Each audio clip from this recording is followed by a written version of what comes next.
La parole et qui va nous parler des droits et difficultés des trans en Iran cette fois-ci. Bonjour à tous. Donc, droits et difficultés des personnes trans en Iran. Tout d'abord, je veux commencer par vous dire que cet exposé n'est pas consacré à la question de la séropositivité par le VIH des personnes trans en Iran. Et cela pour deux raisons. Parce que, d'une part, il n'y a pas des informations fiables sur ce sujet en Iran.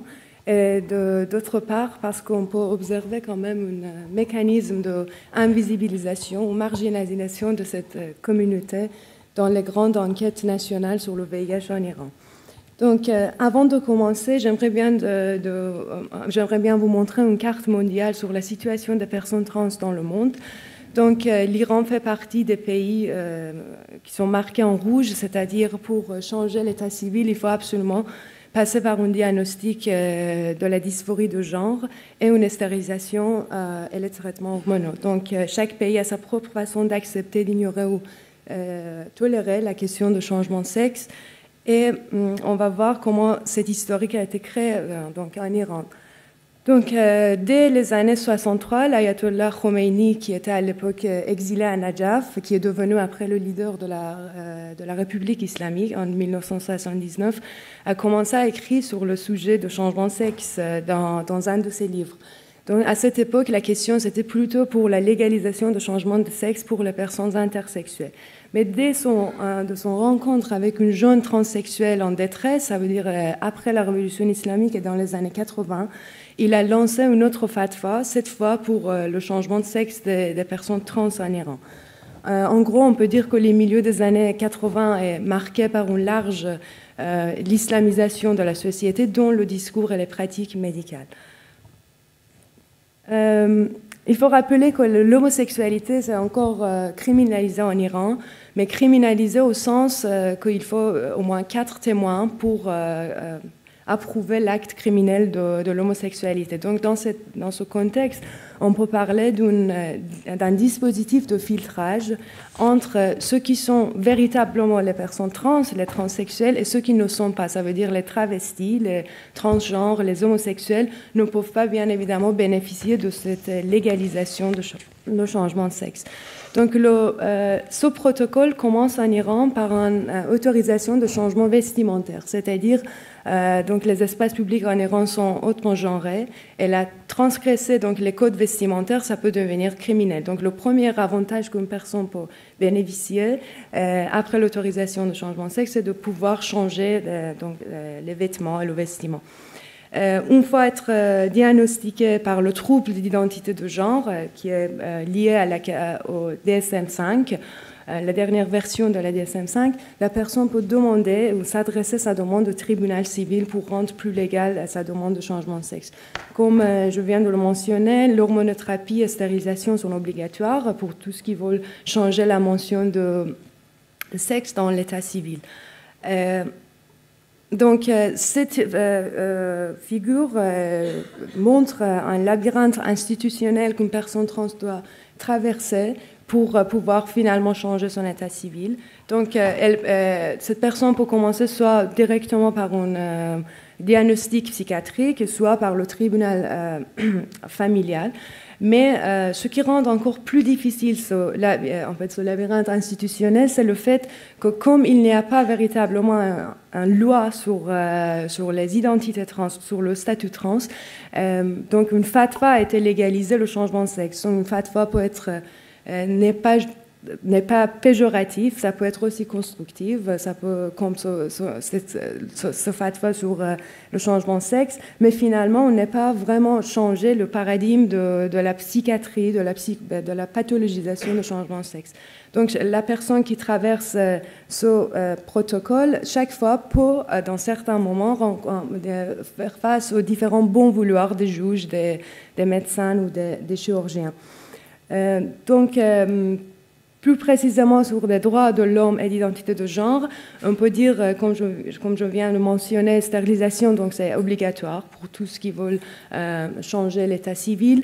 Mais les personnes trans, on vient d'écouter le témoignage, donc toutes les personnes trans sont toujours font face aux différentes formes de discrimination. Et on trouve, ça veut dire qu'il n'existe aucune politique de lutte contre ces différents genres de discrimination à l'école, au marché du travail, bien que ce sujet a été légalisé dès les années 80 en Iran.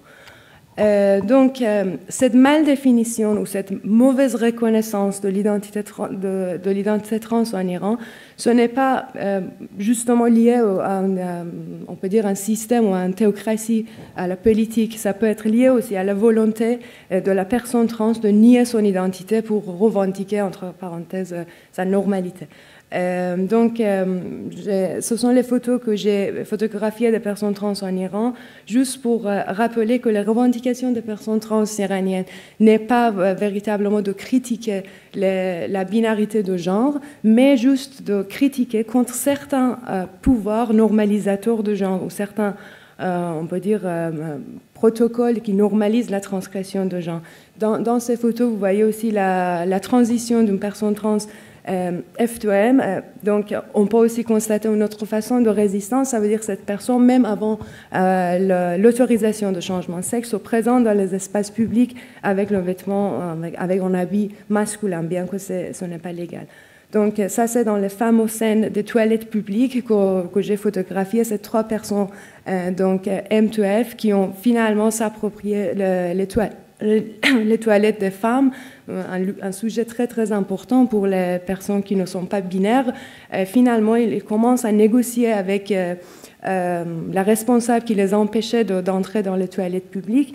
Et on peut dire que donc, le sujet trans-iranien, les personnes trans-iraniennes aujourd'hui, ont besoin d'une véritable dépsychiatrisation de la question de la transgression de genre et de vraiment une libération de genre de toutes les idéologies de politique pour prouver leur identité en tant que telle. Donc, s'ils ne sont pas véritablement appropriés les espaces publics, comme par exemple à Téhéran, il n'y a pas de gay pride, mais quand même, ils se sont appropriés des réseaux sociaux. Ça, vous voyez des vidéos en direct de personnes trans avec 400, 500 des publics qui observent tous les jours les vidéos de cette personne et ils commencent à parler. Donc, et le dialogue se fait par ce genre de réseau. Et une fois on peut dire qu'une fois que la haine et les messages insultants sont passés, on peut constater un dialogue, une façon de sensibilisation de public qui n'est pas du tout au courant de cette question à cause des censures de médias. Ce sont aussi ces photos que j'ai pris par une capture d'écran, ça veut dire les photos personnelles des personnes trans sur Instagram, par exemple, avec des milliers d'abonnés qui sont bien évidemment au courant. Donc, je vais parler d'un autre acteur, metteur en scène lui-même transsexuel, qui essaye véritablement d'amener le public à se demander la question de la transgression de genre. Donc, Salman Arastu, il définit cette transgression, ce projet de changement de sexe de sa façon. Donc, je le cite, « La masculinité telle que je la ressens est différente de celle ressentie par un autre homme. De la même façon, la féminité telle que tout la ressentent est différente de celle ressentie par une autre femme. Je crée ma masculinité à ma façon.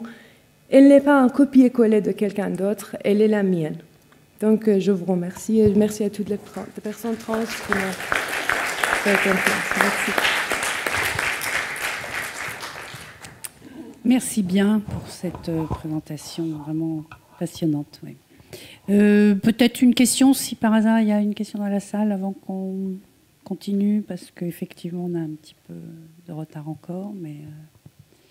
Voilà, bon, la question du VIH, effectivement, on a été abordée. Donc, on a à l'ANRS un programme de travail sur le problème du VIH chez les trans au Brésil et qui montre une prévalence très élevée dans cette population.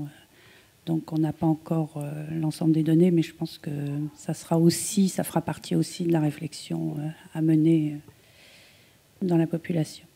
Donc, la prochaine intervention va être faite par Léa Pelletier-Marcotte, qui est avocate, coordinatrice du programme Droits de la personne auprès de la COCSIDA.